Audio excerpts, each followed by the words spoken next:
Welcome to the February 3rd, 2026 Clay County Planning Commission meeting. The meeting is now called to order. At this time, please put your cell phones on silent or vibrate. If you need to take a call during the meeting, please step outside. If you need to leave during the meeting, please do so quietly. And with that being said, would you all please rise and join me in the pledge? I pledge allegiance to the flag of the United States of America and to the republic for which it stands, one nation, under God, indivisible, with liberty and justice for all.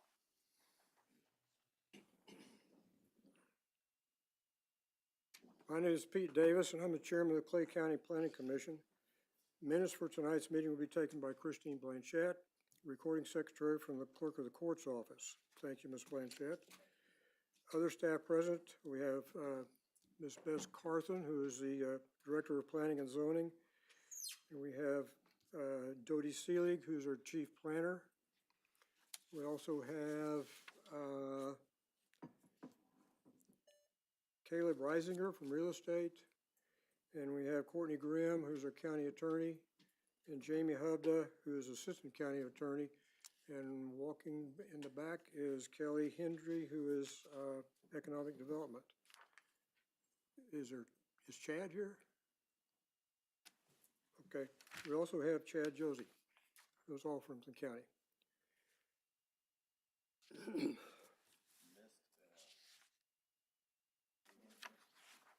I got them all.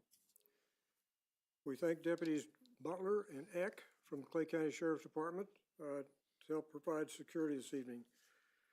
The Clay County Planning Commission is the Citizens Advisory Board to the Clay County Board of County Commissioners, or the BCC. All planning commissioners are volunteers, residents of Clay County, appointed by the Board of County Commissioners. We serve 2-year terms and must reapply if we wish to continue to serve. The commission's duties are outlined in section 163.3174 of the Florida statutes.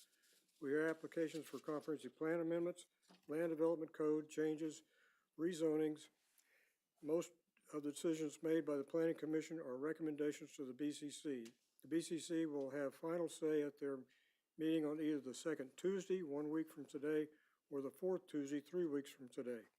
The BCC meeting starts at 4. Zoning and land use matters start at 5. And please check the BCC agenda on the Clay County website.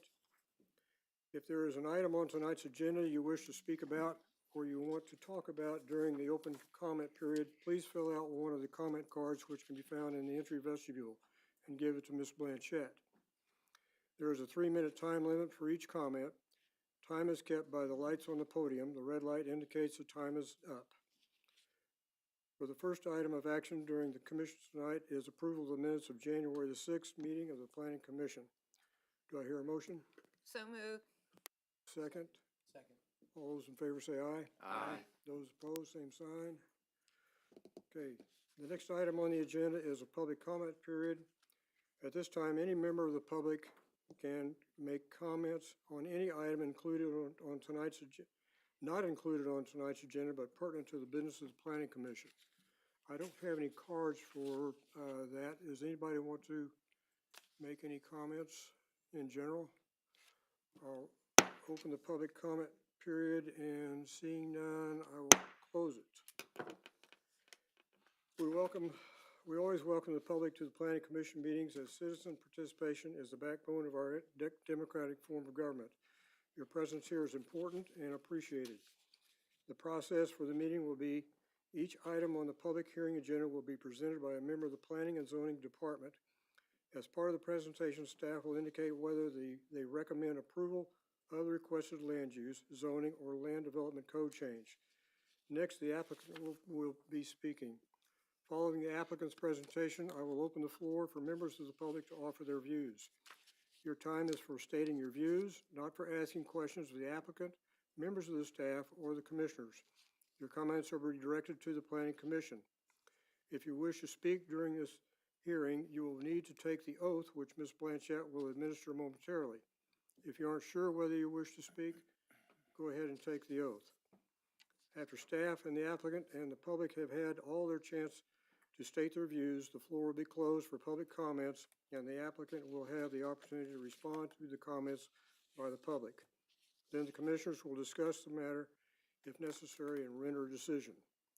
Again, I thank you and commend you for your participation in this process. Before we begin the public hearing, those that wish to speak, would you please stand? I only have 2 cards. You're excluded. Susan. Please raise your right hand. Everybody has to be sworn in case they, do you solemnly swear or affirm that the testimony you're about to give will be the whole truth and nothing but the truth, so help you God? Thank you. Have a seat. Thank you very much. Okay, the first item on the agenda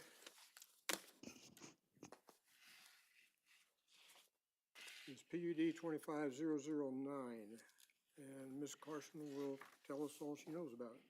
Thank you, Mr. Chairman. This item will be going before the Board of County Commissioners February 24th at their meeting. The applicant for this application is Shandeep Singh. The agent is Kelly Hartwig. The location of the property is 3075 Highway 17, which is at US 17 and County Road 209. This is located in the Springs Planning District, and that is Commission District 5, Commissioner Burke's district. The application would change the zoning designation of 2.45 acres from commercial recreation, BB5, to planned commercial, PCD. The map on the left shows the notification buffer that we send notices out to, which is 350 feet from the boundaries of the property. And the photos are of the signs posted. The map on the left is the land use map. The red indicates the commercial. It's a little difficult to see, but this property is that little triangle that's right in the middle, and it is currently a commercial land use. And the map on the right is the existing zoning, which is BB5 in that dark gray area. The subject parcel contains a former convenience store that has been redeveloped into a restaurant. In 2023, this property came before you for rezoning to BB5 to allow the restaurant to sell alcoholic beverages. On the map is the proposed zoning. It would go to PCD, and the site plan is located on the right, and I've oriented it so that it kind of matches the location map that you've got there. The applicant's proposing that this site would contain 3 other buildings that would be commercial office buildings, as well as a drive-through coffee restaurant. And they're not sure of the uses, but that is what they're proposing. The restaurant would stay in the current location. They're showing also retention in the back corner off of 209. The PCD is intended to encourage development of land as planned communities, encourage flexible and creative concepts of site planning, accomplish a more desirable development than you could under standard zoning, and to provide a stable environment that's compatible with the adjacent land uses.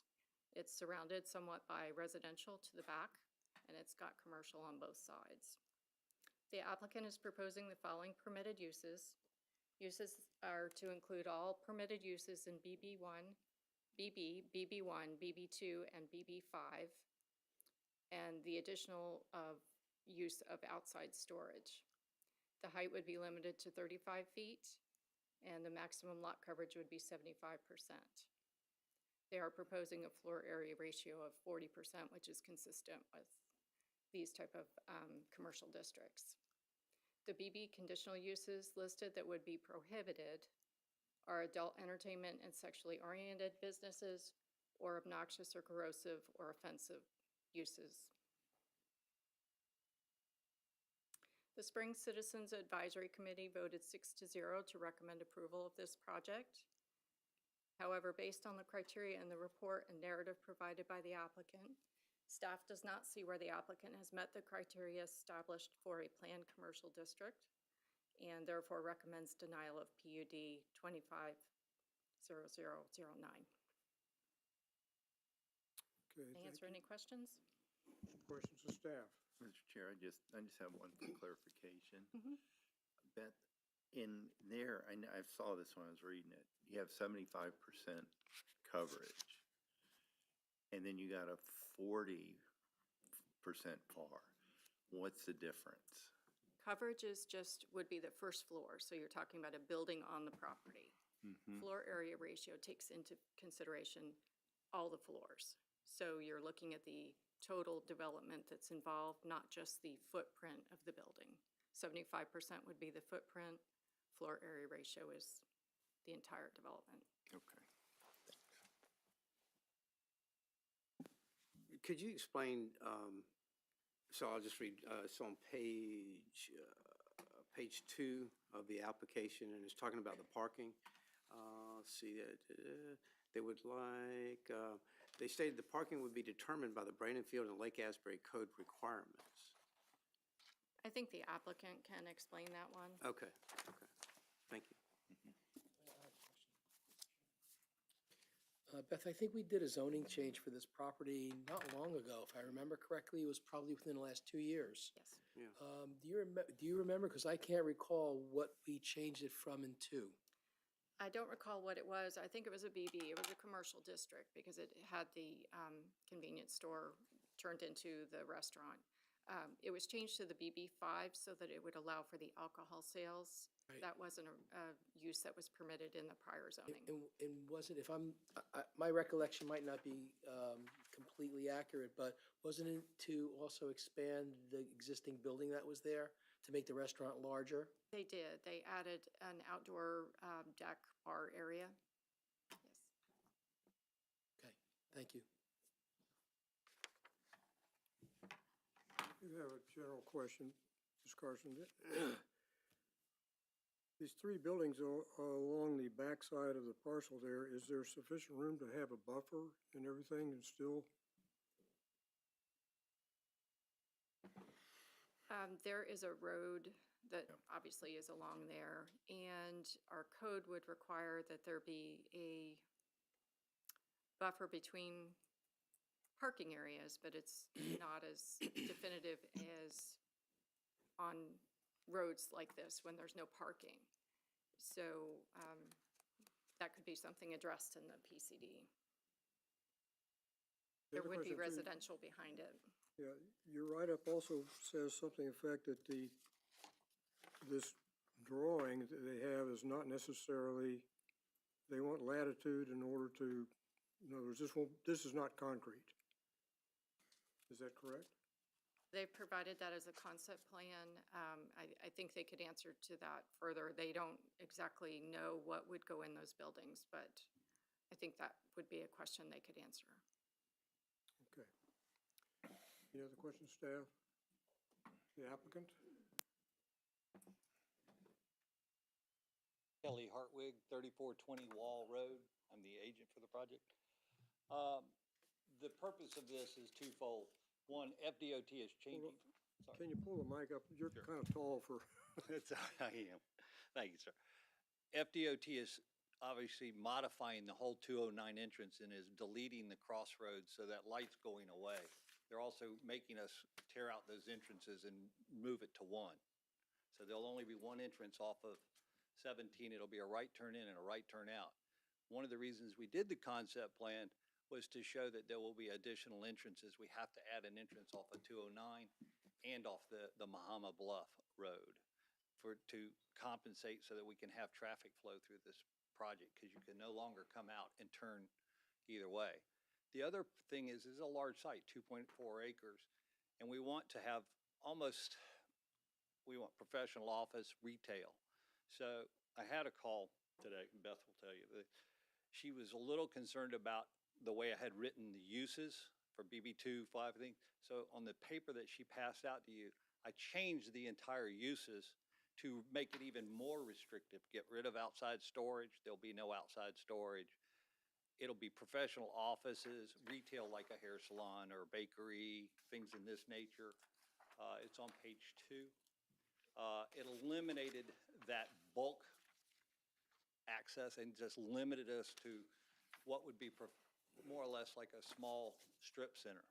The architectural guidelines say that we can't have the doors opening to the 209 side, so the backs of the buildings have to be architecturally improved, so they're pretty buildings, and so that there's no doors on the back sides of these buildings to help that buffer portion. One of the reasons that we do call this a conceptual plan, just so we know, parking is going to be considered premium. We have to meet county guidelines. We're not asking for an exception on the parking. We are exploring underground retention. And if we do that, we'll be able to maximize our parking to fit what we need. We are looking at the 3 buildings. I don't think the building concept's going to change. They may shift a little bit in order to allow for the parking to be accommodated. But each time we build a new building or bring a building, it has to go through this full site plan review with the county engineers and what have you, so that we would meet all the county guidelines. This is really just about the uses. Mr. Shandeep, which I think, we don't want to spend hundreds of thousands of dollars doing architecture plans and civil plans just to find out we can't do these types of uses. BB5 is somewhat restrictive, or not, yes, the one it's currently in. The only real change here is that this would make it even more restrictive as far as the uses. Wouldn't be allowed boat sales, marine sales, car sales, any of that would be eliminated, so we wouldn't be in those uses. That was the big change that I made based on today's conversation. As far as the Lake Asbury, that was just something a previous zoning people had asked me to put in there. I could care less whether we have the Lake Asbury things. We're going to meet the county guidelines for parking, period. It's 4 per thousand, and then whatever the restaurant codes would be, they have to meet those guidelines. Okay. Any questions of the applicant? I do, just one. Since I haven't had time to review this, what did you change in this today The uses. specifically? So the only change was section 2, usages and restriction?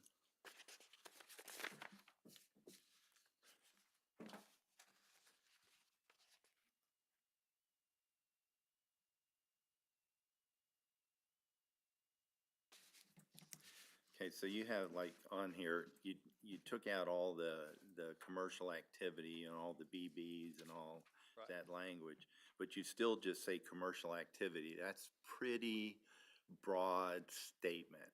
You can scratch that part out. I mean, this, below it is where it says retail businesses. Uh-huh.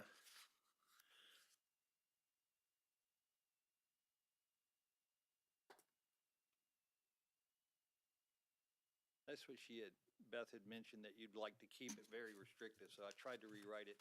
Didn't have a lot of time, guys, I'm sorry. I would have given it to you sooner.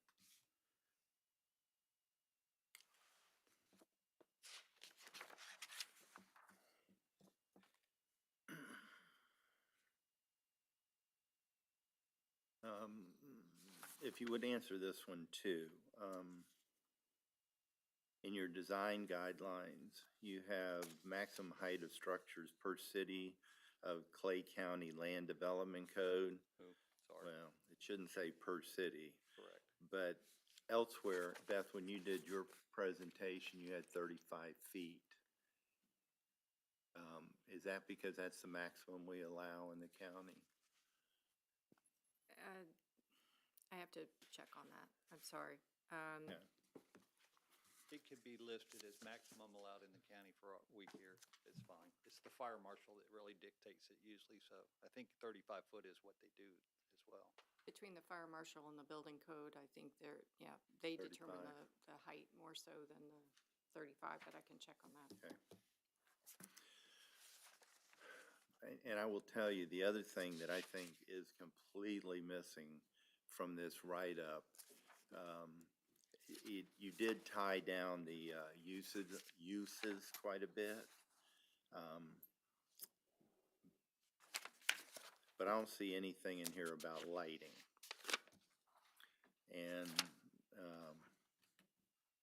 lighting and signage it looks like you just, I mean, lighting is limited to offensive light, and I can tell you that's not even enforceable. We're looking for something more like lighting per Brandon Field Code, something along those lines where it's very much specified. That'd be fine. And the other one is in the signage. Yeah, and it does say that signage will be according to the land development regulations by Clay County. Is that good enough, or do you want me to add We something would more? like to see, I would like to see something more specific, size of the sign. You know, like only monument signs. You know, we're trying to move forward in this county and get away from the billboard, store signs kind of thing. But we'll see what other people have to say on this. And some of this, to me, honestly, seems like it was kind of cut and paste, about the landscaping buffers. To your point, I think, Joe, you asked about the resident. This has got highway, roads all the way around it. I don't think there are any buffering requirements that I know of. If you've got right-of-ways all the way around the property. Yes, there are people on Mahatma Bluff Road that have, there's residential, but it doesn't abut this property anywhere because of the roads. Okay, we'll see what everyone else has to say. Those were just some questions I had, thank you. There is a buffer proposed. It's described in Right. here. There's a buffer proposed But I don't along think it's 209. required, is It's it? not, Yeah. it's not required. Questions? Before you had mentioned about not having outside storage. Correct. Okay, but in your permitted uses, you have outside storage limited to retail displays. Could you Typically- explain that? Yeah, typically what happens is this allows a retail store to move their stuff out on the front sidewalks, display it, and then move it back in at night. They're not allowed to do it overnight. Okay.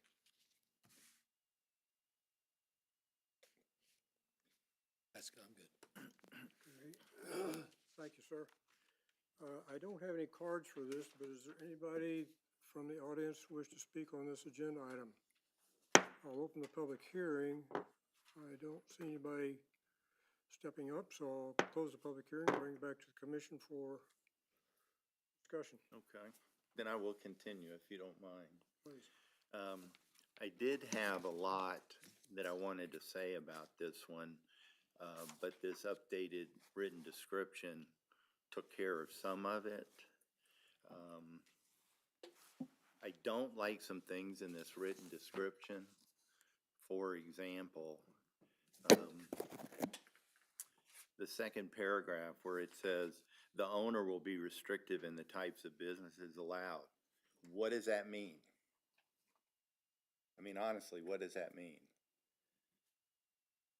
So that, I mean, the whole idea behind a PCD is so that everybody knows what's going on this property.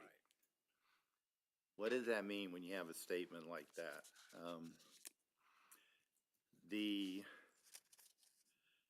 What else? Well, we talked about the outside displays.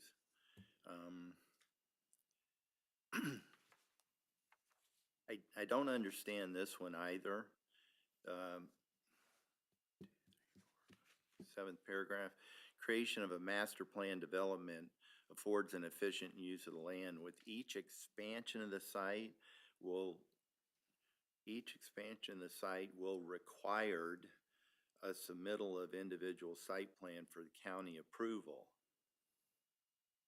Well, if this is a PCD, that means we're coming back here. Is that not right, Beth?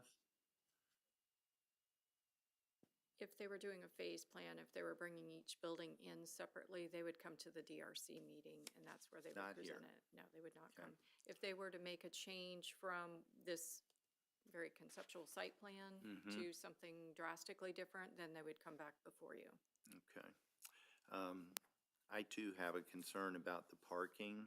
There was a comment, I think, in the staff report about the parking, where we had non-overlapping uses like restaurants against offices, that kind of thing. But the way this is written, there's no limit on that. It says restaurants. Theoretically, you could go in here and put all restaurants on this property the way this is written. Now you don't have enough parking. Or you could put all doctor's offices or businesses on here. Now you don't have enough parking. This is not spelled out very well. there's nothing about lighting in here, which is always one of my issues I like to talk about. There's no good definition of the maximum heights in here.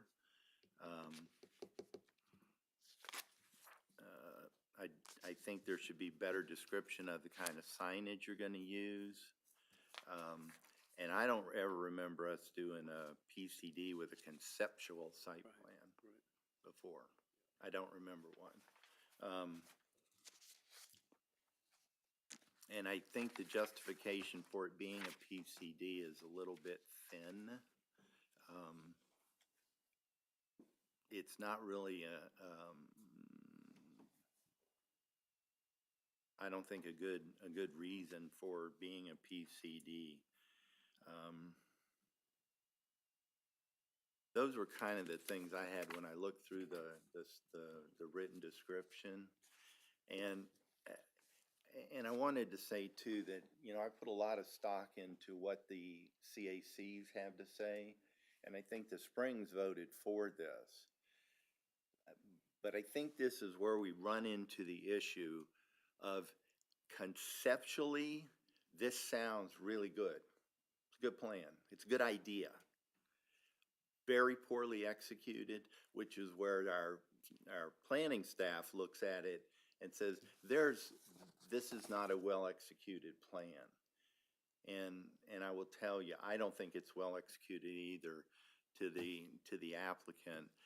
I would suggest that you go back and really relook at this and nail this down, because with the PCD, it's supposed to be better than what you can get under straight zoning. I don't think this does, which typically means far much better descriptions and really lock down. For example, I mentioned typically we don't require a buffer. Maybe a buffer is a good idea. Landscaping is a good idea. Better lighting plan than just what we allow. The whole idea of a PCD is that this should be better than what else is out there. And I don't think this does it. So I'm not going to support this. I'm going to support the staff on this one and vote to deny it based on all of those reasons. I probably have some more notes here. I had a whole bunch more, but I think some of the uses went away that concerned me about that. But I did want to just point this out, even though the applicant changed it. Originally, he had it listed, or they had it listed, that the uses would be anything in BB, I think it was, where is that list? You have the list? Yeah, BB, BB1, BB2, and BB5. So I looked all those up, and what you have to understand in our code, for example, under BB, which we don't even allow anymore, you can't get BB anymore. Uses permitted include section 26, which is BB1. In BB1, it includes what's already in BA. BB2 includes what's in BA. So you end up, it's not just those zoning districts, it also would include BA, BA1, and BA2, which basically means everything. So that's not very specific. It's not very, it's not a good definition of what makes it better than what's around it. Like I said, I think the Spring supported it, and I like the idea. I think it's an excellent idea for that site. It's not well executed, so I will, when everybody's done, I'll make a motion. Hang on a second. Yeah, so without belaboring Ralph's point, I agree with the basic premise of what Ralph was just presenting. I think it's a good idea, it's a good use of the property, but I think, and Beth, the staff recommended denial because it's not specific enough to fit under the PCD umbrella. I'm asking to confirm that. Yes, I Right. mean, that is part of it. It just doesn't have anything extra Right. that you would expect for a PCD. Right, and then just to also agree with the idea of the lighting and the signage. We're trying to improve. And so the reference to the Brandonfield or Lake Asbury master plans for parking, I would recommend take some of those same things from signage and landscaping and that sort of stuff and put in there. But the general concept of it, I think it's a great idea. And so I don't know that, if it fits under a different zoning category or something to that effect, but to ask for a PCD zoning with this much not nailed down, I wouldn't be able to support it either. But the concept of it, I like the idea of it. I mean, I get the piece of property, I know the property, and it has a lot of potential. But this request is not specific enough to fit for this, trying to put a round peg in a square hole kind of a thing. What I would like to ask for things is, bear in mind, we just got the comments from the staff. Can you today. hold on a second, please? We're not done here. We're not completed yet. So I'm done. That's all I have to say. Sounds good. No comments? All right, I'll entertain what you have to say about it. So we did just get some of this, and I changed it as quickly as I could. It was very difficult in the time rate. What I'd like to ask is you continue it till next month. We can put off the count. I'll rewrite this and get with staff and get those things you've asked for, the lighting, the signage, the landscape. I can put all this in here without a problem. And we can update the conceptual master plan to show some of those items like the buffers and things like that, that would be a little bit more applicable to this case. And I can define out the things. I don't have a problem. That's why I rewrote the uses. We don't have a problem changing this. It's just we have to know what everybody looks for. So if you continue it and give us another month, I think I can bring this back and make everybody a little happier. Well, my feelings about this whole thing is that this is supposed to be, and the operative word is a planned commercial development. Planned means from the beginning to the end. There shouldn't be any question as to what's going there, how it's going to look, lighting, access, the whole thing. And this is more like, we'll plan this on the fly. That doesn't work. Do we wish to entertain an extension? I would be okay with that. I'd like to say, I don't think that the concept is not bad, the execution is not good. So that's what The we're looking execution for. of the application. Well, the application, how the plan would be that's what I executed, mean. it needs to be, and staff can give you some guidance on this. I think this is my personal opinion, is when you list all those uses, I would like to see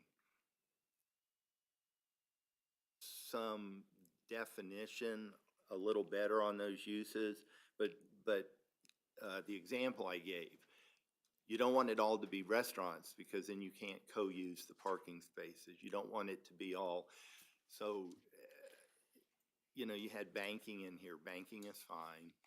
Maybe you should put in there something like only one bank would be allowed, that kind of thing. These are just some thoughts that you can take up with staff. So with that, Mr. Chair, I'll make a motion. All right.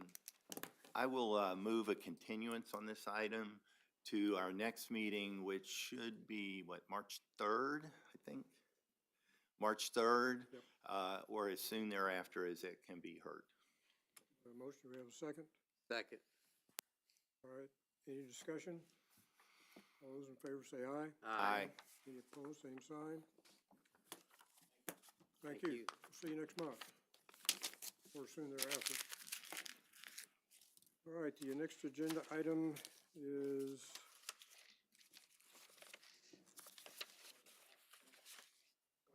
Amendment 25-0015. Ms. Seelig.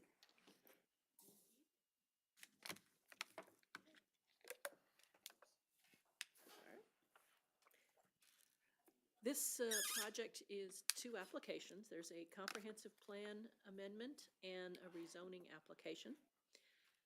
For those who aren't familiar with the process, a comprehensive plan amendment of this scale, it's a large scale because it has text in it, or text changes, I should say, will go to the Board of County Commissioners on February 10th. However, That's not for a decision. That meeting is what's called a transmittal hearing, where the application for the comp plan amendment goes then to the state, if the board approves the transmittal. And then the state has 30 days to provide comments. And then it comes back to the county and then is scheduled for a follow-up meeting, hearing with the Board of County Commissioners for an actual determination of approval or not. So just wanted to kind of let everybody know that it's coming, it's going to go to the BCC on February 10th, but not a final decision. Oh, and the zoning will not go on February 10th. It will wait until the state provides its comments. And so my estimation would be probably one of the April meetings. I don't know if it'll make the second March meeting, but probably more likely one of the Aprils, just so you all know. The applicant is Susan Frazier with SLF Consulting. The property is on the east side of Henley at the intersection where the future Verbena Parkway is coming in. That's in Lake Asbury Penny Farms District, which is Commissioner Burke's Commission in District 5. As I said, the comp plan amendment includes both text and map components. It's related to the Lake Asbury Interchange Village Center designation. And then there's a mirroring zoning change, same Lake Asbury Interchange Village Center designation, but at zoning level. The beige parcels in that map on the right are all the properties that received the mailing letter, notice of the meeting, and then signs were posted on Henley and at some of the residential roads that dead end at Verbena Parkway. The property, it's easier to see in the aerial on the right, it's all in yellow. That is the proposed LAIBC designation area. So you can see it's completely east of Henley Road, and most of it is north of Verbena Parkway. The changes that are proposed, there are 3 text changes. One is to increase the total number of LAIBC acres. In the comprehensive plan right now, there are 2 areas in the county that are LAIBC. One is down on Highway 16, and then this is the other one. They are very different in scope. This one is only 18.75 acres. That one's 150. So the changes that are proposed are only for this LAIBC and won't affect the other one. But the first change is to increase the size, and that's spelled out in text in the future land use element, from 18.75 to 52 acres. And then there is a change to reduce the minimum required acres for residential in this IBC and to reduce the maximum required for residential. These are in a table I'll show you in just a moment. And then, as I said, amending both the future land use map and zoning map. This table shows the changes that are proposed. The current table only lists the word residential. It doesn't define the 2 LAIBCs at 16 versus County Road 739 separately. So we've added in another line there specific to this Henley Road one, and then dropped the percentages, as you see, from 10 to 0 and from 50% to 30%. And then also clarified that light industrial, it says in text in the ordinance, in the element that light industrial is only allowed in the LAIBC that's down at State Route 16. So we've added that explanation, so to speak, into the table because it could be overlooked when it's only in text and not in the table. But that's not really, it's not a change essentially. It's more of a clarification. And then, as I said, it's an amendment to both the comprehensive plan, future land use map, and also the zoning map. I'll just use the proposed land use map for clarity here. And that really just tells you the areas. On January 15th of this year, the Lake Asbury Penny Farms CAC heard this item. They voted 7-1 to recommend approval of the comprehensive plan change and 8-0 to recommend approval of the zoning change. Staff's looked at the criteria for both comprehensive plan and zoning and finds they are met and is recommending approval of both items.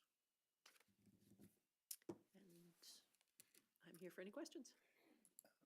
Question? Do we know what the objection was? Your microphone, bud. Microphone. The chair of the CAC is here tonight, so she can. Okay, we might fill well you in ask on that. him. Can you go back to that table for a second? Sure. There you go. Okay. Other than defining them with adding these comments like at State Road 16 and County Road 739, which I guess is Henley? Henley. Yeah, okay. You know, yeah. Do we differentiate between the two of them anywhere? I remember we talked about these IVCs, I think, last month or the month before. And I don't remember what the conversation, why that came up. But I think it had something to do with the size of it. And I don't know if that jogs anybody's memory. I think part of it was about multi-unit dwelling. Was there Oh, it's about the- multi-unit dwellings okay. going on there? And I Okay. think that was the issue. Okay, and then my other question on this table is minimum acres required for residential. We would reduce that to 0, which basically says they don't have to build any residential. But why do we have a maximum in there? Do you know why the maximum's even in there? It's to encourage commercial or office, because the uses here at an interchange really should be serving the motorist, right? That's really the intent of an interchange village center designation. Right. There was residential included so that there could be some walk to work component. Somebody could put in like But- housing over the retail, that kind of thing? Right, Okay. exactly, yeah. Okay. I'm sure Ms. Frazier will have plenty to tell us. Any other questions, staff? No, Hello. I'm fine. I got one question. At the bottom of page 1 on the write-up, on figure 2, partial map, the 6 parcels called out in yellow south of Urbina are not changing. Is that, That's on the parcel map that's up here on the left. that that It's bubbled out the confusing. bottom? It's not the bubble, it's the 6 yellow boxes that are call-outs. They point to very small parcels within that bubble area that they're all owned by the HOA, and they're not. GIS pulls out the parcels that are all involved. So I was just saying, don't worry about them. In other words, the call-outs are confusing, I think. They're just referencing part of the overall area, but we're really focused on the outline of They're the whole HOA area. parcels, they couldn't build on them anyway. Right, they're Yeah. stormwater ponds, yeah. Okay, so it's everything above Urbina is what we're talking about, and that's all currently undeveloped, correct? It is all undeveloped, right. We're talking about the hatched areas, so it's the bubbly area, the half circle south of Urbina, and then all the rest of that area north of would comprise that 52 acres. Thank you. Ms. Frazier? Good evening, Susan Fraser, SLF Consulting, 3517 Park Street in Jacksonville.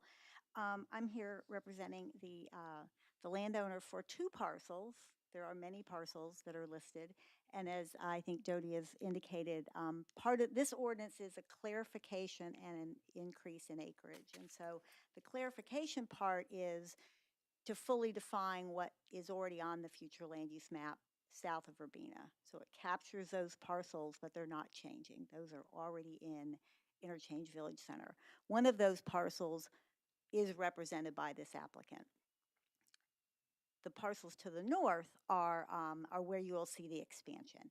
And so some of you have been here as long as I have, and so when the Lake Asbury Master Plan was adopted, there were no interchange village centers. And if you remember, the First Coast Expressway was but a figment of many people's imagination. And it was a line on the map, and there were many lines on the map for a while. And once the road stopped moving and DOT said, we're going to build it here, they then did their travel studies for the toll revenue and identified where the interchanges were. And so in the beginning, the interchange was at the Activity Center, which is smack dab in the middle of the map that you see. That is about 450 acres in area. It was patterned after South Point. So before we had COVID and everybody decided to work from home, that was going to be Clay County's investment in a big employment center. And it's going to have that flavor now, but it's about 400 acres. I introduced the Interchange Village Center category to the county's comp plan for the one on State Road 16. And so that was shortly after the comp plan was adopted and the road stopped moving and there was an interchange there. And so it was written as like the village center, walkability, services for the community, but we said it said an interchange. So when you look at that language, it says you can have everything you can have in a village center, but it's at an interchange. So it should be allowed to have regional uses, larger scale uses. The village centers say you're going to be small and walkable, and that was not appropriate. So that language was written for State Road 16. The DOT, when they did their revenue modeling, found that there are a lot of people wanted it on the Beltway at Henley. And so that was not an original interchange. When they came in, they added that pretty late in the DOT expressway game. So in 2010, we did a plan amendment that took what was, there was a village center in the southeast corner. Can you go one map? Yeah, just because it's easy to go back and forth. What some of you know as Village Park. So Village Park is actually bigger than that. But the property that is Village Park is a lot of residential, and it had a quarter of a village center down in the southeast corner. And the plan amendment said, we're going to take exactly the quarter of that we own, 18.75 acres. That's where that acreage came from. And we're going to move it to this interchange, which didn't exist many months ago. So interchange showed up, we took the village center and we moved it. And we said, and it's the same as the one at State Road 16. They were indistinguishable in terms of the mix of uses that Doty had shown you, but it said you can't have light industrial in this one because it was very, very small. And so it was intended to be more of a commercial district, you know? And I think it all looked good on paper, and then the Beltway opened and it became really clear that there was a demand for a lot of services. So while we say that we don't, that site is currently vacant, the site plan that you see is approved and will probably start construction this summer for a grocer. It's a grocery store that you see in the site plan. A couple of out parcels. Those out parcels are going to be what you'd find at an interstate. Drive-through coffee, restaurant, probably all drive-through, bank, gas station that serves the traveling public. And so that's there. But I'll tell you, 18.75 acres goes like this. So 18.75 acres, to give you an example, the Target on 17 at 220, just the Target. You go in and there's a gate gas station, and you go back and there's a Target. That's 16 and a half acres, just that Target. So what we found is there's a great demand in all of Lake Asbury for more than just a grocery store and a drive-through coffee shop. And so there's the demand for medical, for restaurants, for the hairdresser, the local stuff that we now have houses and people would like to have something a little closer to home than what they have right now. And so while we see, while we see that there are other village centers, they're quite a bit away. There's a demand for, I think, every square foot of commercial that you see on this map. The village center that was at the southeast corner of Village Park, it was actually moved down to Sandridge. So now the closest commercial that's going to be under this new style design that we've got, and we'll talk about that in a minute, is all the way down on Sandridge. But there's no interchange there. So this parcel is intended to balance a demand for the traveling public, which is gas tax, sales tax, and services for the county and as a revenue. But it's also the residents in that area are looking for more than just a coffee shop. So this proposes to clarify the boundary of what's already there, south of Verbena, and expand the parcel to the north. So again, the parcel that's already kind of spoken for is the site plan that you see. The expansion area is to the east. It is north of Verbena Parkway. When Verbena Parkway was finally designed, it was one of those lines on a map, and it had to get a full engineering design, and you put a speed limit on it. It moved a little bit north, and so there is some buffering provided in the site plan that's contemplated both for the residential and this that complements his proposal for commercial for about a 50-foot buffer to those houses that exist. There are residential homes that you see on this plan. Those homes are built and occupied. There will be a light at Verbena Parkway. That's part of the design plans and the obligation of the developer. So again, if you look at the 150 acres at State Road 16, you look at 75 acres that was added at Sandridge, and you think about this being 18.75, you can see its scale was just not big enough to support the demand that we find in this area. So the amendment is clarify, increase, the change to the percentages. And that was the discussion at the CAC. When we started these, Clay County has village centers and interchange village centers in Lake Asbury, and it has something very similar in Brandonfield. And each of those are mixed use categories. And every single one of them has commercial, office, residential, civic. Some of them have light industrial. But they were intended to be this mix of uses. And so you might have townhouses and people would be able to walk to the coffee shop. And so when we looked at the expansion of the acreage that we were doing, that number, which is set at 10% and 50%, became kind of high. And all we've heard from everybody is there's plenty of residential in this area. We really don't need to see any more residential. So in discussion with the CAC and in discussion with the community around us, what you're considering this evening is to actually say that the minimum percentage of residential is 0. So we don't have to do any, and I don't think that will make anyone unhappy at all. But it also says if there is an edge, or as it transitions to the rural fringe, which you see on the east, maybe those are townhouses that step between the commercial and what would be single-family residential. So there is an opportunity, and if the design supports it, and we're trying to allow creativity for residential to be a little better mix instead of across the street and only in your car, you can have up to 30%, but you don't have to have any. So that's the percentage that you're looking at right now. And so I think that the percentages are the change. The light industrial has never been allowed in this area, so we don't affect that. And we're looking to provide services. Under Lake Asbury, we do have lighting standards, we do have sign standards, we do have architectural standards. They will all apply. And we hope it'll be a really nice center for people to find some services. And I'm happy to answer any questions. Questions of the applicant? Just, Sue, what is that parcel that's on the upper left corner of that map? Is that a retention pond, or is there something on that? Uh-oh, did it disappear? You can see it right there. Oh, that so upper left, this left? Yeah. That's the DOT pond.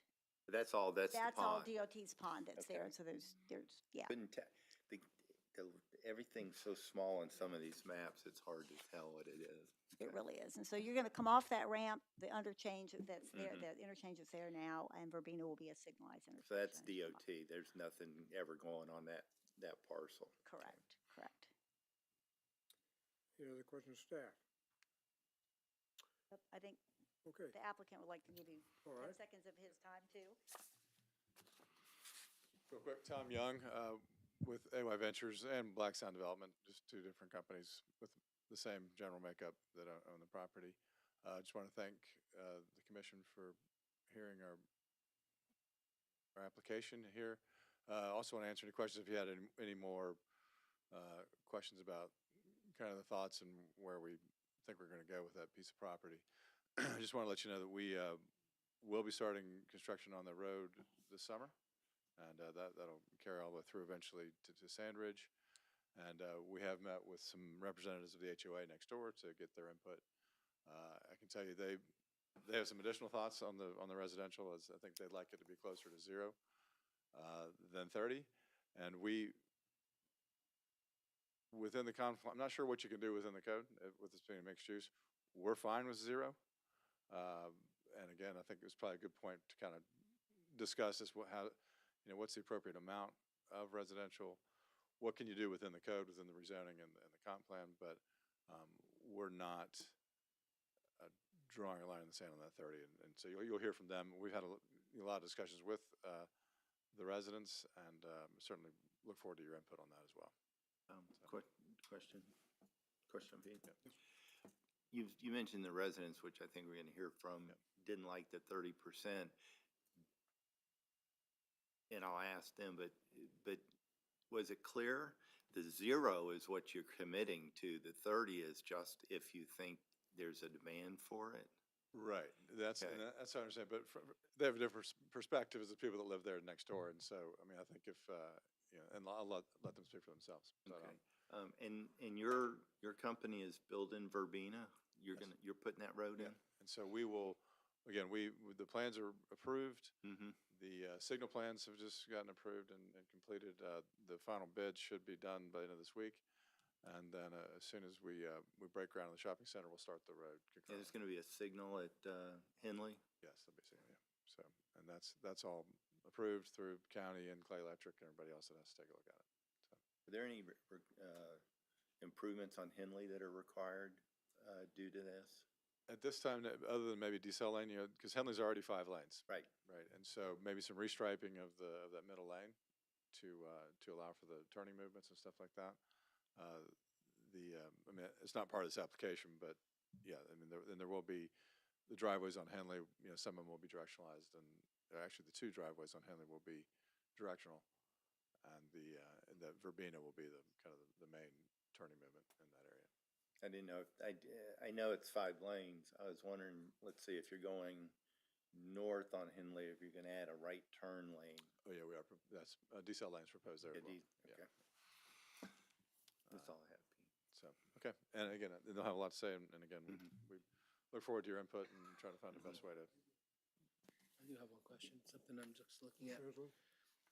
With the proposed road that you plan to put in, it looks like it's going to be going like right behind an entire row of houses. What is your setback for that right So, now? interestingly enough, Susan mentioned before, we had to adjust the Yeah, alignment of that road. When I kind of took over this project, we were platting the road, and we found, as looking at the design, that the big sweeping curve there on the top right corner wasn't as big as it needed to be. So we redesigned it, which actually pushed all that north. The original platted and approved subdivision plan had that road right on the back of the lots. And so what we've done, it was a stroke of good luck, I think works for everybody, is that then by moving that road out, right there behind the lots, I think it's a minimum of 50 feet, but an average of like 65 to 70 feet of buffer. Aside from the vegetation, is there gonna be any other buffer, like a wall or a fence or anything like No, that? no, To separate the road from the just having residents? no, at this point, no, just leaving the existing vegetation as best we can, and then you'll see right there that we'll have like a multi-use trail that will go through it. There'll be an amenity for the subdivision. The county requires fencing, and so those lots are already fenced. They have uniform fencing under the current code when they were built. So the You're talking about- vegetation will give you You're a talking 50-foot about buffer. the property owner's fences. Correct, but then there'll be a 50-foot buffer behind them for the road right away. Minimum of 50, yeah, so in some cases more. I'm good, Pete. Anything else? I'm okay. Thank you, sir, appreciate it. Okay, thank you. I have 2 cards on this, so I'm going to open the public hearing, and Mr. Gary Schiff.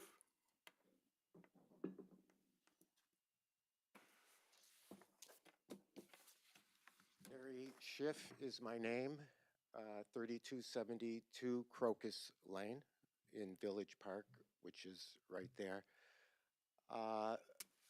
Thank you, commissioners, for allowing us to speak.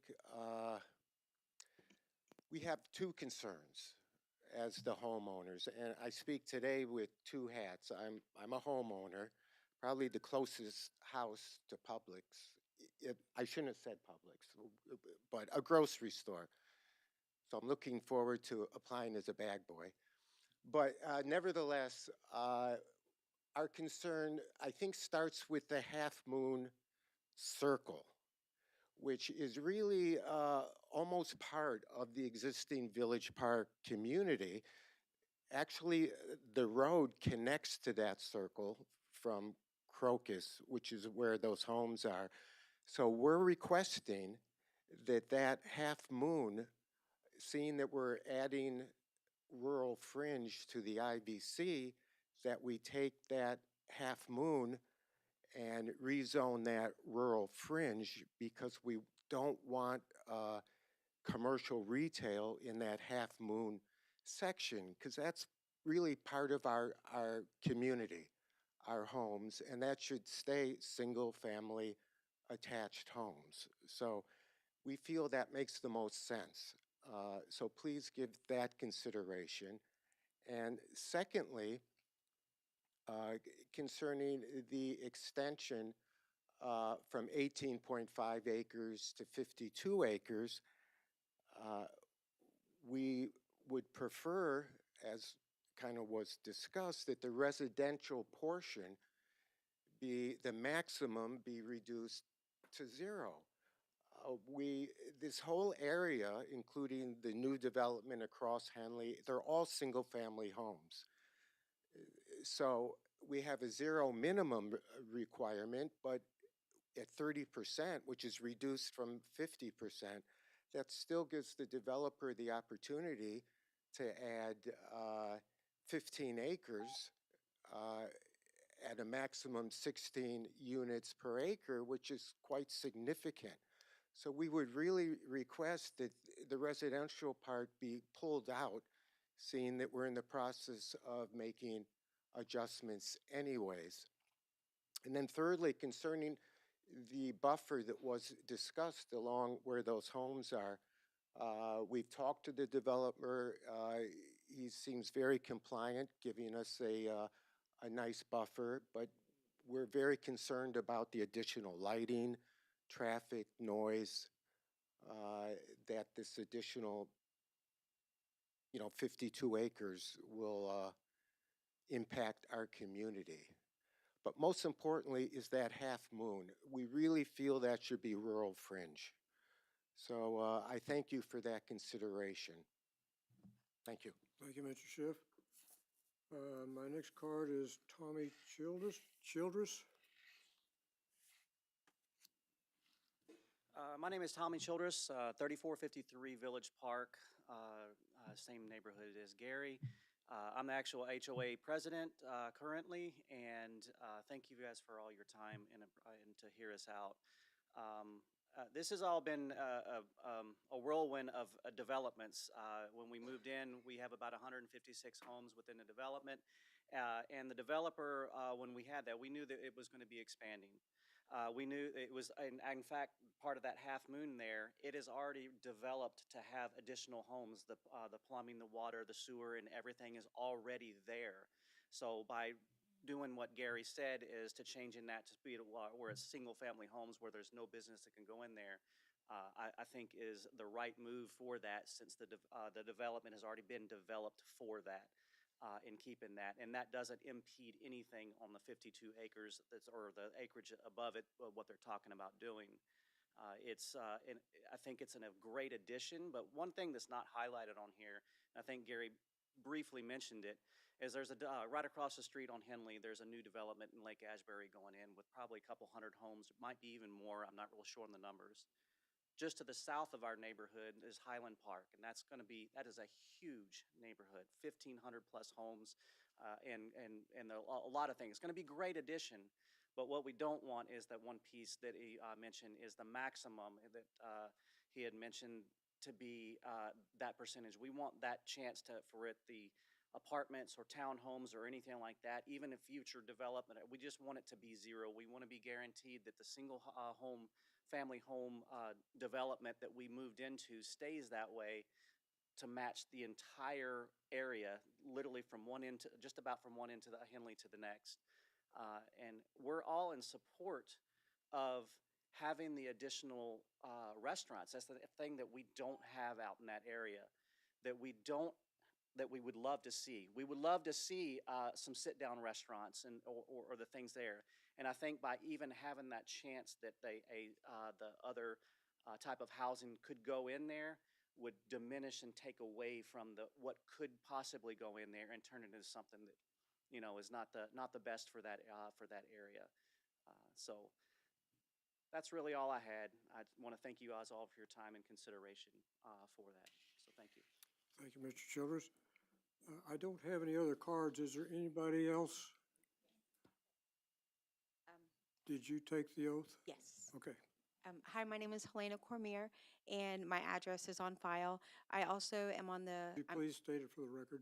yes, it's 2839 Woodbridge Crossing Court, Green Cove Springs, Florida, 32043. I also represent the chair for the Citizen Lake Asbury Penny Farm Citizens Advisory Committee, and I am the one that voted against this one. So there's a couple things that are going on as we look at this.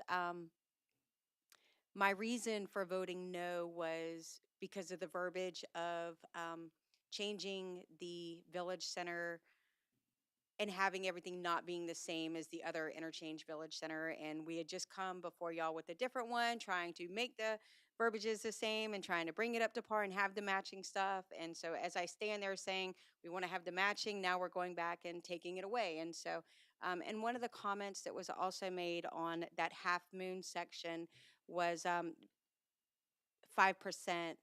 And they just kind of said that's what fits in that area and keeping that part residential.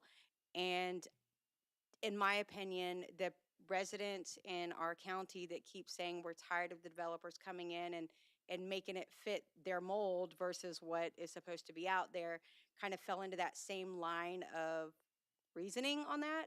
And so it was just a hard one for me to support, but I support, you know, the verbiages all being the same. One of the questions that I don't quite understand is when it came before the Citizens Advisory, it had the verbiage for 5%, and now it's being moved to 0. And so I don't know why it doesn't stay the same as what was presented to the Lake Asbury Citizens Advisory. This is the second time that me being on the Lake Asbury Penny Farm, the advisory, that I've seen a project come before us look one way and then come before, the other one was the county commissioners, look a different way. And so I don't know why that happens.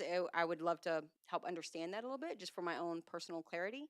The other project was the Saratoga Springs development, and one of the little subsections that was Sagebrook that wasn't included, but came before the county, and all of it was mapped out. So I don't know where y'all really go from this one. If it is 0, which I do support not having any of the residential in the Interchange Village Center. If it was removed in all of them, 0, because it's the interchange. But that area on that half moon, like the residents were saying, that's where they were going to put the 5% of residential, the multifamily. I don't know how you make everybody happy, but yet still keep it all moving forward. I live out there too. We are all in need of the restaurants and the different expansion in that other area. And so I know originally that was part of another community master plan. I did have questions on the parks and the different things that were lined up with that, making sure that we keep all those things in mind as we shift and make changes. So thank you again for what y'all do. Greatly appreciate. Thank you. Is there anybody else from the public? Okay, I'll close the public hearing. I'll bring it back. Ms. Fraser? I do want to clear up a little bit of the confusion. So while we're showing you here the site plan that is approved for the non-residential, there's actually an approved site plan south of Verbena Parkway for townhouses. And so when we contemplated this being expanded, it became, well, would that stay townhouses or would they move somewhere else? So that's why you don't see that there. That's why there's water and sewer piped to this particular part of the property, because it was a requirement for the 18.75 acres of IVC. I had to have a minimum 10% residential, right, in the code today. And so there was about 3 acres of townhouses that were there. And that type of single-family attached dwelling is what's supported in IVC as a transition between some shopping and single-family homes. So that's why you see that. And at the CAC, while the chair had a discussion about keeping the residential the same as it is in the IVC for the one at 16, so there's only 2 of them, one at State Road 16 and this one, and that one's much bigger. The rest of the CAC wanted it to go to 0. We had proposed 5%. There was a great deal of discussion. They too said, we think the minimum should be 0. They supported there being a maximum, like there's a potential for residential, but they said, if you don't build it, we will be fine with that. And so we heard that discussion supported by the staff after the CAC. They said 0 would make us happy. We heard that from the community itself. So that's why you saw it go from 5% that was presented both in our original application and to the CAC. But their discussion took it in the 0% conversation. The staff supported that, and the community supported that. So that's why we're asking you to consider not having a requirement for residential. So if you have any questions, I'm happy to answer, but we're. Yep. Again, Tom Young, thank you. And just wanted to follow up on the semicircle south of Verbena. Within the ability of the county to do this within the code, we're happy to do single family down there. That's not,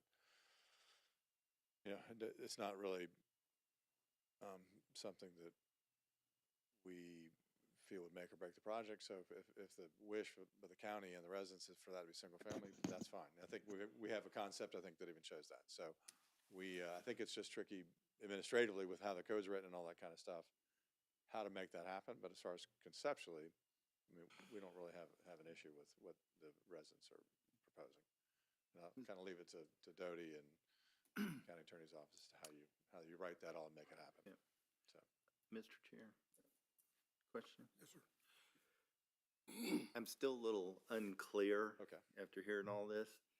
Was there at some point a plan to build like townhomes on that semicircle part? There's an approved concept plan that went to DRC several years ago that just extended that street and I think had 10 duplex lots, right? And so, but that was well before any of this expansion stuff was contemplated.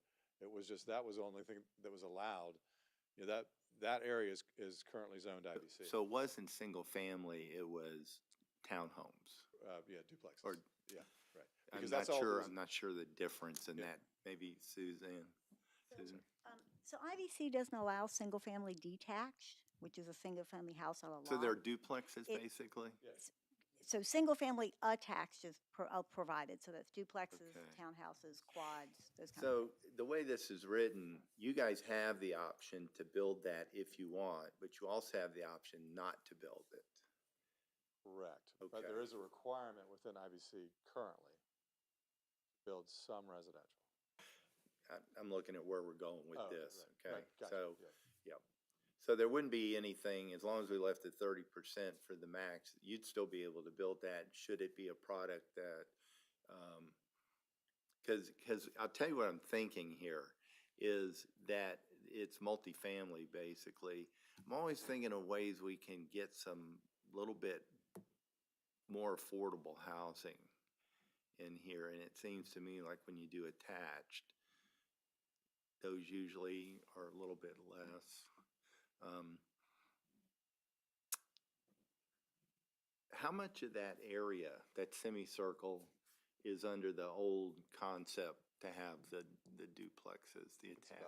about 2.5 acres, maybe 2 And how much is that semicircle altogether, do you I know? think it's big. If you include the pond and the wetlands and all that stuff, it's like 8 acres or so. Yeah, How many? it's about 8 acres, I think, when you Okay. include all the ponds and wetlands and all that other Okay. stuff. Clear enough for me, I'm good, Pete, thank you. Any other questions? Okay, thank you very much. Thanks, sir. All right. Keep forgetting to do that.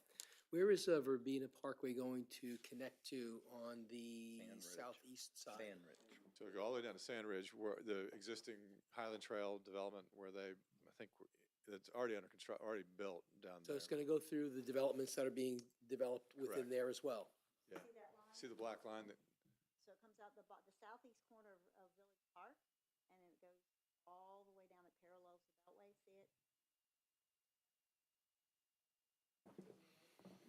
There it is, okay.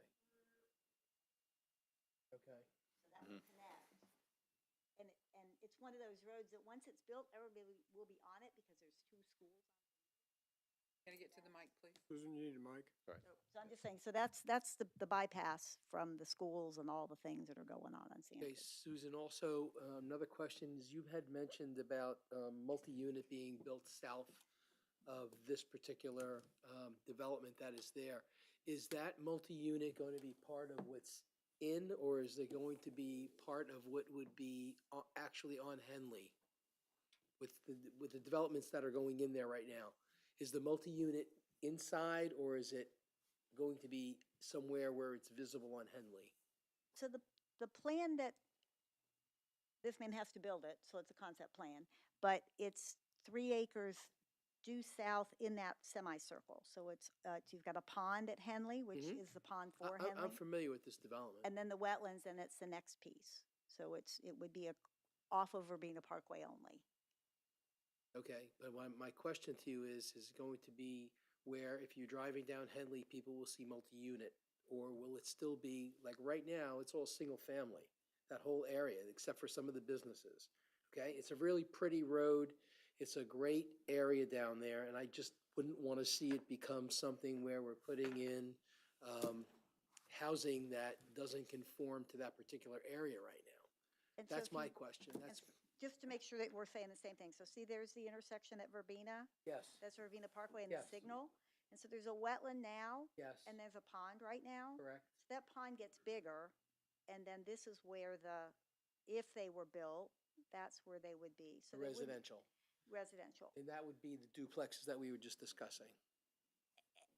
Possibly. possibly. Yeah, if. the way I'm the just code- trying to get Yeah, clarification the way the on this code is written because- now, I think we would be fine with building single family there, if we could. Yeah, So, okay. yeah. So that would become another change that we would have to hear and so on, okay. All right, I'm just trying to keep continuity like in that particular area, truthfully. I mean, I just don't want to see it become something, I wouldn't want to see it become something that, is going to start looking a little too commercial, so to say. And I think that's how they feel as well. And this is the first one of these IVCs as well, right? So it's kind of like, this is our chance to kind of do it right the first time. So I agree with you. Okay, thank you. All right, discussion. I'm going to respond to Joe for a minute. I am actually the opposite of you on this. I like the idea of mixed housing. I think it's the best way to go. I think when it's all single family, but I'm okay with this. Let's stay on this plan. I think the way this is written, it gives them some flexibility to either do or not do, whatever the market is going to support. There's standards and all in Lake Asbury that are going to ensure this gets done correctly. Not specific to this one, but one caution I just want to throw out there kind of going forward is the whole idea behind the Lake Asbury Master Plan was to stop Henley Road from turning into another Blanding or 218. Right. So we cannot continue to add these commercial chunks of land all the way down Henley. There has to be a point where it stops. This one sits right next to the expressway.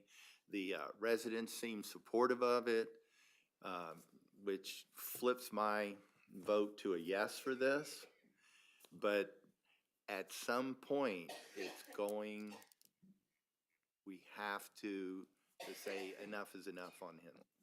So my only concern is really, as this progresses, is seeing 3-story and 4-story apartment buildings in this particular area, which I just don't think would kind of fit that model for that particular stretch of roadway. I'm okay with townhouses, I'm okay with, anything like that, but, when you start to, develop these multi-unit properties where you have, several floors, now all of a sudden you're cutting visibility, from some of the people who already have been there for a long time. Those are the kind of things that I would be upset with if I was a homeowner there. Anyway, I'm not against this. I'm just trying to put some fuel out there for, you know, people to think in the development process as these things start to completely, you know, are going to change this particular area. And if I could, Joe, the 3 acre size, so apartments, like multifamily, tend to be 300 units because you have to manage them and they have gyms and parking and all this. This is 3 acres. And so these would probably, but I'm just saying, in the context of this, I see the one at State Road 16, apartments, 150 acres, stick them up against the interstate. But I think here, I just want you to have the picture in your head that it would be at most 2-story townhouses or Yeah, and that, single story. and So I'm Susan, just saying, so I'm that's, completely yeah. fine with that. It's the other stuff that I'm really, you know, really kind of objective to. You ready? Anybody else? My comments real quick. I think the residents were kind of clear, they don't want to see any more residential. They do want more commercial and that sort of stuff. The whole point of the village centers was to centralize the commercial development and that sort of stuff at specific points. And to Commissioner Puckhaber's point, this was to eliminate or prevent commercial crawling up and down Henley Road and all the other roads that are out there. Hopefully this will hold to it. I think if the builder, the developer would at least pay attention to the desires of the community that's already out there in order to preserve their current neighborhood that they own and live in, I think that would be a major upcheck for you. With that being said, I will entertain a motion. Mr. Chair, I'll move the staff report on the, this is 2 votes, right? This comp plan, on the comp plan. I'll second it. Okay, we have a motion and a second. Any more further discussion? All those in favor say aye. Aye. Any opposed, same sign. Okay. And Mr. Chair, I'll move the zoning request, move the staff report as well. Okay, we have a motion and a second. Any discussion? All those in favor say aye. Aye. All opposed, same sign. Okay, thank you very much. We appreciate your time. I will open the last public comment period. Does anybody want to say anything about anything that's not on the agenda but pertains to this committee or commission? Seeing none, I will close the public hearing. Our next meeting is March the 3rd. Mr. Chair, I got something I want to bring up under new business. I just want to bring this up for thought and discussion real quick. In all of these reports, there's the criteria about is it sprawl, is it compatible, is it da-da-da-da-da. And I've said this in other meetings before, is that when we see the staff response to that, those are subjective comments. I might look at it and have exactly the opposite view. Some jurisdiction around here, I think it's St. Johns County, to their planning commission, when they answer those questions, they provide both what supports it and what doesn't support it. I think it's St. Johns County. So that gives us the option, because I think there's been kind of a perception that if staff subjectively answers yes to these questions, it's like, well, we got to let this go through. My answers may not be the same as staff's. So they're not 100% objective answers. And I just want to bring that up just for thought, that maybe we look at something along those lines going in the future somewhere. I mean, we're always free to disagree with staff, but when we do, we got to say why, which I try to do.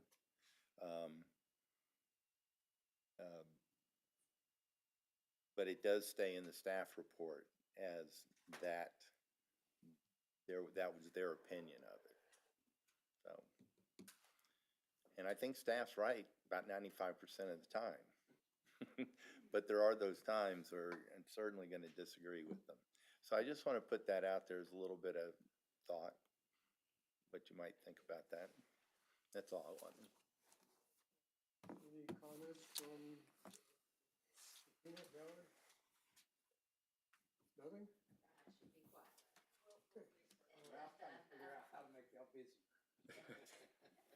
Next meeting is March the 3rd. No, there's nothing else. We'll call it adjourned.